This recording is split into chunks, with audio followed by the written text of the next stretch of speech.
$23,911.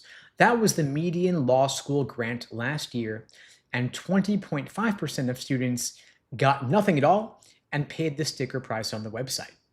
The offer letter sitting in your inbox is a first offer. It is negotiable. Your law school knows it, the law school across town knows it, and the only person in the transaction who usually doesn't know it is the 22-year-old reading the word congratulations, including the version of that letter that comes with strings attached. 1 in 4 students holding a conditional scholarship last year had it reduced or taken away entirely, sometimes worth $90,000 or more over the course of the 3 years. Now, again, like I said, 20.5% of law students pay full sticker. That's from the school's own ABA filings. 1 in 5 pays the number on the website. Now, some of those people had no leverage, but most of them had some and didn't use it.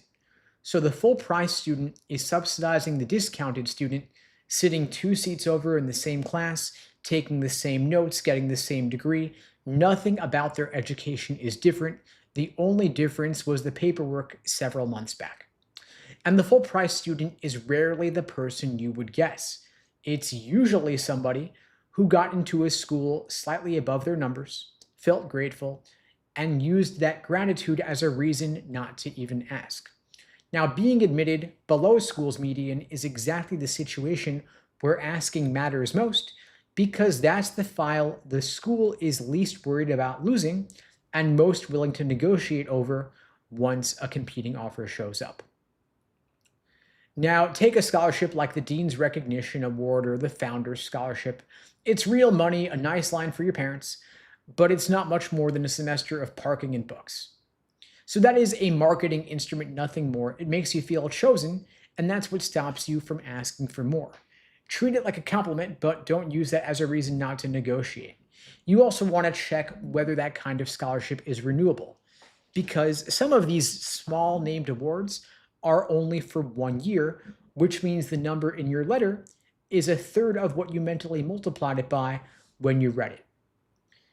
Now, whatever they opened with is typically not their last number. They don't spend their full budget in round 1 because they can't. They need money for the waitlist in March, money for the applicant who calls with a competing offer in April, money for summer melt when students get off of other schools' waitlists and leave them behind. I have never seen a cycle where the first wave of letters was the last money that moved, which means there is a gap between what you were offered and what you can get. That is a line item in somebody's spreadsheet with your name available to go next to it. Now, the median grant is $23,911. Half of aided students got less than that. Across all ABA schools in the 2025 filings, about 80% of full-time students received an institutional grant, and the median award, again, $23,911 for the year. So if you're holding $12,000 at a school charging north of $60,000, you're being told you're below the middle of their aided class. That data is the starting point for a conversation, because now you know what generous actually means. It means something in real dollars, not just superlatives or adjectives. Now, whether you sit against the school's 25th or 50th or 70th percentile LSAT, that is the single strongest predictor of what they're going to pay you. It's not your essay or who recommended you, not the alumni event. The mechanism is actually pretty simple. Schools report medians of both their LSAT and GPA. The medians get compared, and a student above the 75th protects the number while a student below the 25th costs them. Money flows to whoever protects the number, and everything else in your file decides whether you get in. Your score decides what you pay. Now, early offers are made with a full budget. April offers are made with a nearly full class and a shrinking budget. Waitlist money in July is whatever is left after everyone else's deposits cleared. And so a reconsideration request sent in February lands differently than the identical email sent in May. If you're going to ask, you want to ask while they still have both money and uncertainty. That has a limited shelf life. Once it's gone, your negotiation leverage is gone. Now, seat deposit deadlines are typically in the spring. The weeks right before the deadline are the highest pressure moment on the school side, because that's when they find out whether the class they built and intended to get is the class they're actually gonna get. After the deposits land, their uncertainty drops and you lose your negotiation leverage. So you want to ask before the deadline, not after it, and never on the deadline itself, because you want the human being there to have time to bring it to a committee. Now, you can also send a reconsideration request. That's the polite term for a scholarship negotiation request. You might say something like, I love your school, I would appreciate any additional consideration, but that does nothing because it doesn't give them any concrete number, no comparison, no real reason to budge. What works is when you name the school you're comparing, you name the dollar amount of the competing offer, you state simply, straightforwardly, you would prefer to attend their school, and you ask whether they can close the gap.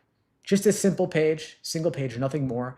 You're not pleading, you're not begging, you are not being rude, you are doing the thing their process was built to receive. You also want to send that email specifically to the financial aid office and copy your contact in admissions because those are two very different budgets, two different people, and the one who likes you might not be the one holding the money. And give them a number you'd say yes to. Don't say any additional consideration, don't leave it vague, don't make them guess. Keep it specific. That makes it a simple yes or no, and you can act on it quickly when you hear back. Now, having leverage means you've got a real written offer from a school they consider a peer. That is it. That is the whole currency. That is your leverage. They will generally engage with a school in their own band or above, but they will ignore schools 40 spots below because that was never their fear. They're not afraid to lose you to a school that ranked that much below, which means your negotiating position is actually set months earlier when you decided which schools to apply to. If you only apply to reaches, you get in, but you have no leverage. If you apply to a smart band with some safeties, some targets, and reaches, you've got everything. Now, about 36% of full-time students receive an award of at least half tuition. When a school tells you half tuition is an unusually strong offer, they're describing something that happens to more than a third of their class. Now, the median grant has climbed about 93% since the 2012-2013 cycle, roughly 15 years ago, which is still over 40% after inflation. So know that discounting is the business model now. It's built in, it is expected. If you're paying sticker, you are the exception. Now, a conditional scholarship is one that requires you to maintain a minimum GPA or class rank. Schools legally have to disclose them. It's part of their ABA licensing, and they've got to publish retention data showing how many students had an award reduced or eliminated. Now, you want to do the analysis before you sign. If an award requires a 3.0 GPA and a mandatory first-year curve puts a meaningful share of the class under a 3.0, the school knows in August approximately how many awards it's taking back in May. I talked to a student last cycle who had a $30,000 conditional award, finished the first year 4 spots outside the cutoff, and then paid sticker for 2L and 3L. Because they never asked about the curve, you've got to ask about the curve. So before you deposit, you want to ask, if you have one of these conditional scholarships, which I hope you don't, what is the mandatory first year curve? What % of students on this award kept it last year? And if I lose it, can I earn it back in 2L? Now, the retention data is already published. You're not asking them to reveal anything sensitive. You're asking them to say it concretely in writing, which changes how carefully they write. Now, tuition is just one line, but the cost of attendance is tuition plus fees, plus the school's own estimate of living expenses, which can run close to $30,000 a year, even outside of expensive cities. So a full tuition award still leaves 3 years of rent, food, health insurance, a bar prep course. That's money people actually borrow now, and it could come back to bite you if you did the math only based on tuition. Now, before you compare two offers, pull each school's published cost of attendance, subtract the award, and then look at the remainder. If you get a $45,000 award in a city where the school estimates $30,000 a year in living expenses, that could leave you borrowing more than $30,000 somewhere cheaper. Sticker price rankings and net price rankings are frequently in a different order, and the only one you overpay is the net price. Now, federal Unsubsidized loans accrue interest from disbursement, meaning that you start paying interest on them the second you receive the money. So in other words, you're paying interest on 1L money throughout 2L and 3L, and it compounds. That's why a $50,000 award and a $50,000 loan are not equal and opposite. The award is worth its face value, but the loan costs more than the face value, and the difference compounds for years while your only income is a summer job. Now, Grad Plus loans are eliminated for new borrowers. Law students are capped at $50,000 a year and $200,000 total in federal loans, with a limited grandfather window for people already borrowing. And so at a school where all-in cost of attendance runs north of 6 figures a year, federal loans no longer cover the degree. The rest comes from private credit priced on your credit score and often needing a cosigner. Schools know this. Aid offices are actively rewriting how they award because the student who can't finance the gap doesn't enroll no matter how much they love this school. Now, just under 7% of full-time students receive an award at or above full tuition. It's a small group, but it's overwhelmingly a group with high LSAT scores. Nobody talks their way into that number. You don't negotiate your way to a full ride. It goes to files that fix a school's median problem. And schools decide fast, typically early in the cycle, which is another reason why you want to apply early with your best score rather than late with a score that you're apologizing for. Now, the cheapest move you can make is getting a score that puts you at the very top of a school ranked 15 spots below your reach. That could be worth more in cash than getting into the reach. Same 3 years, same bar exam, and a difference of 6 figures in what you owe when you sit for it. That trade isn't right for everybody, and it depends heavily on the city you want to practice in, but you should actively consider that possibility.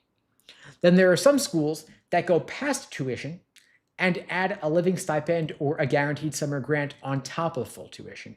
Those do exist, they're rare, and they're clearly a transaction. It's a school buying a number that it needs, and they're paying above list price to do it. And once you see it that way, this whole thing gets a lot less emotional because you're not begging, you've got an asset they'd like to have in their filings, which explains something that confuses applicants every spring. A school will sometimes hand a huge award to a student it admitted late, while a student who got in November with similar numbers got less. That's not a school playing favorites. They came in a little short of a target, and they're devoting money quickly to fix that gap. Now, a few points on that 120 to 180 LSAT scale will often move an applicant from below a school's 25th to above their 75th. Now, I sell LSAT prep, so take what I say with a grain of salt, but this math is coming straight from the school's own grant tables. You can read them right now on the ABA required disclosures website. If you've got an offer and it's not the number that you wanted, you've got a couple of options available to you. You can negotiate the one that you've got with the letter I described earlier, or alternatively, you can retake the LSAT, get a higher score, and then leverage that higher score for scholarship reconsideration. If you want my help getting that LSAT score up, I'm happy to help you out.